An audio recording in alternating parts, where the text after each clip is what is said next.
Rassurez-vous, nous ne sommes pas en saison pluvieuse, nous sommes bien en pleine saison sèche. Et cette vaste verdure que vous voyez là, c'est bien une céréale qui évolue sans irrigation. Vous n'allez pas me croire.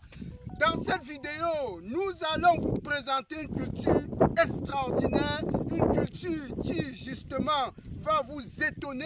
Elle évolue sans eau, c'est pratiquement une merveille de la nature. C'est tout de suite après le jingle.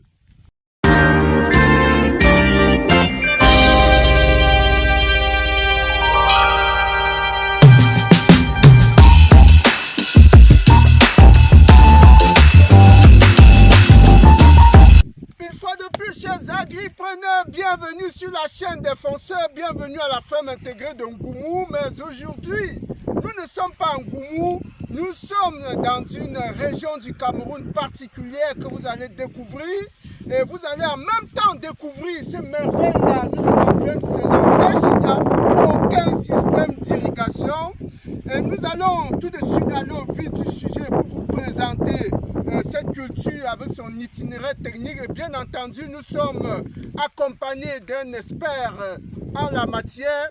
Et notre ingénieur va nous présenter déjà la zone où nous nous trouvons et par la suite, nous allons lui poser des questions sur les spécificités de cette culture. Bonjour ingénieur Oscar. Bonjour monsieur Roméo. Ok, merci de nous accueillir ici, d'accepter de répondre aux questions que nos téléspectateurs, nos abonnés veulent bien, justement, auxquelles nos abonnés veulent des réponses parce que c'est une grosse surprise que nous venons de découvrir ici. Est-ce que vous pouvez d'abord vous présenter à nos nombreux abonnés?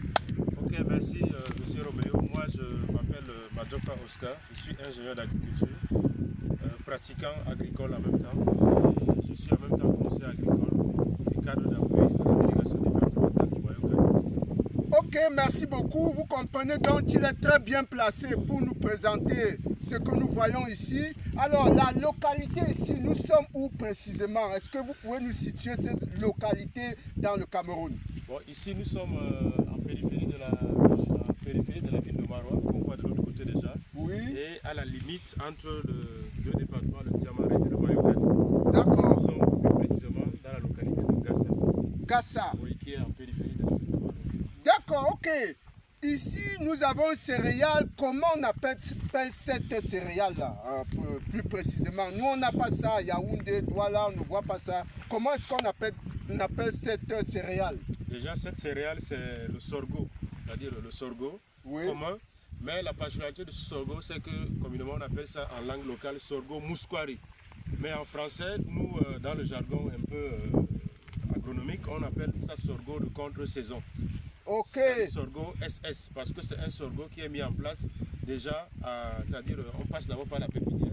Après la pépinière, on transplante et la transplantation se passe au mois de septembre. Ah ben à la fin de la saison de pluie. Sans vous couper, vous parlez de sorgho de contre-saison, mais nous ne voyons aucun système d'irrigation. Comment ça se passe? Parce que ça, c'est quelque chose de particulier. On n'est pas en marécage là. Oui, oui. Parce que généralement, nous, quand on parle contre-saison, on voit un coup d'eau qui passe, un marécage où on va pomper de l'eau justement pour irriguer les cultures. On n'a pas de marécage, on n'a pas de coup d'eau. Comment ça se passe? Bon, contre-saison, le terme contre-saison que j'ai utilisé, c'est juste peut-être un peu péjoratif, mais sinon c'est sorgho de saison sèche en quelque sorte. Oui. En fait, c'est une variété de sorgho que je disais tantôt, mousquari, sorgho mousquari, Oui. qu'on met en place sur des sols dont la texture et la texture et la structure sont différentes des autres types de sols. Ici, Oui, le caméraman peut approcher pour qu'on voit. des sols qu'on appelle des vertisols hydromorphes. Oui. C'est-à-dire, en saison de pluie, on ne peut rien mettre. C'est des espaces qui sont engorgés d'eau. Oui. Et engorgés d'eau, ça veut dire qu'on ne peut pas pratiquer d'autres cultures à part peut-être le riz. Oui. Et déjà, cette culture, c'est une culture qui prend de l'ampleur dans le milieu parce que cette culture va du nord du Nigeria, un peu une partie du lac du Niger, du Nigeria, Niger et Tchad et le grand nord du Cameroun, c'est-à-dire l'extrême nord et le nord parce que c'est aussi pratiquement la région du nord ici, des sols de sol pareil. Oui, Donc ça oui. n'a pas besoin de pluie pour grandir. La pluie, ça a juste besoin d'humidité en début lorsqu'on transplante. Parce que qu'est-ce qui se passe? Regardez un peu. Ici, vous voyez que ça, c'est un trou. Quand on fait la cloison à l'aide d'une baramine, lors de la plantation, on met une goutte d'eau. Ensuite, on met le jeune plant. Et le plantule n'aura plus besoin d'eau jusqu'à ce que ça va croître, grandir. Par exemple, regardez un peu ici. Vous voyez déjà ceci qui a sorti la tête. Ici. Donc, Ah oui, très beau, très beau. Alors, voilà l'image de grappes qui attendent, qui se forment déjà. Et puis qui se forment déjà. Oui. Et cette culture est à un stade de 2 mois déjà, parce que ça a été mis en place à mi-septembre, peut être 2 mois et demi, 2 mois. Oui. Et ici, 1 mois, vous allez voir que tous les plantes ici auront déjà sorti la tête et ce sera déjà arrivé presque à la récolte. À la fin du mois de février, début février, ce sera déjà à la récolte. Donc on a un cycle d'environ 3 mois. 3 mois et demi. Déjà répliqué, oui. Ok, alors vous l'avez compris, ce n'est pas un semi-direct, on passe par le repiquage et les plantes profitent de l'humidité de la fin de la saison des pluies pour pouvoir croître et après c'est terminé et elles sont autonomes. Voilà, et ça doit être d'une importance économique certaine. Comment est-ce que l'on peut situer ça au niveau économique, hein? C'est-à-dire, en saison sèche ici, en saison des pluies, il n'y a rien, on ne cultive pas. C'est ça. Oui, c'est ça. En saison sèche, maintenant, cette plante prend le relais. Est-ce que ça coûte un peu plus cher après? Bon, en termes de coût, ça ne coûte pas plus cher quand même, mais c'est une culture qui est très importante pour nous, les peuples de l'extrême, en tout cas du Grand Nord. Pourquoi? Parce que vous imaginez par exemple, ayant fait une mauvaise campagne agricole, qu'elle soit bonne ou pas, une mauvaise campagne agricole, maintenant la culture s'y vient, par exemple, après la récolte, la culture s'y vient fermer un peu le déficit, par exemple pour une famille qui n'a pas eu assez de production, parce que ceci, le rendement de ce sorgho est un peu plus élevé que le sorgho pratiquement. Parce que ça donne des gros effets. Ok. Ça, en termes de coût, c'est quand même un peu moins cher, mais la récolte tombe au mois de février. À partir de février, nous sommes déjà dans la période de récolte. Et ça vient baisser les prix des céréales sur le marché. Ok, voilà, ça c'est très intéressant, vous voyez, ça vient donc suppléer éventuellement les déficits de la production en saison normale. Et là, c'est une belle découverte que nous vous présentons là, le sorgho de contre-saison entre guillemets.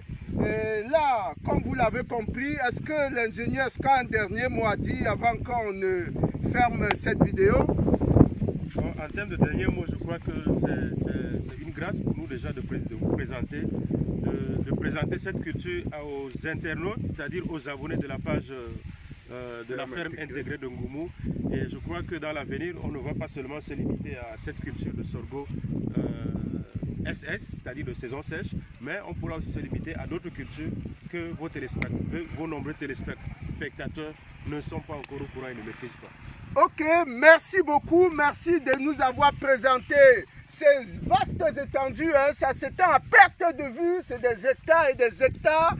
Et justement, au moment de la récolte, vous aurez justement, venez encore filmer cette belle grappe-là qui se pointe déjà, parce que d'ici 3 mois, on aura quelque chose de ce genre. Vous voyez comment c'est très beau, ça va se présenter. D'ici 1 mois, oui, parce que là, on a déjà pratiquement 2 mois. Donc, dans 1 mois, cette céréale-là sera à point. Oui, ça sera pleinement rempli et on aura un champ, justement, prêt pour la récolte. D'autres surprises restent à venir. Abonnez-vous parce qu'on ne fait que commencer. Cette fin d'année sera riche en surprises, en émerveillement. À très bientôt. Merci.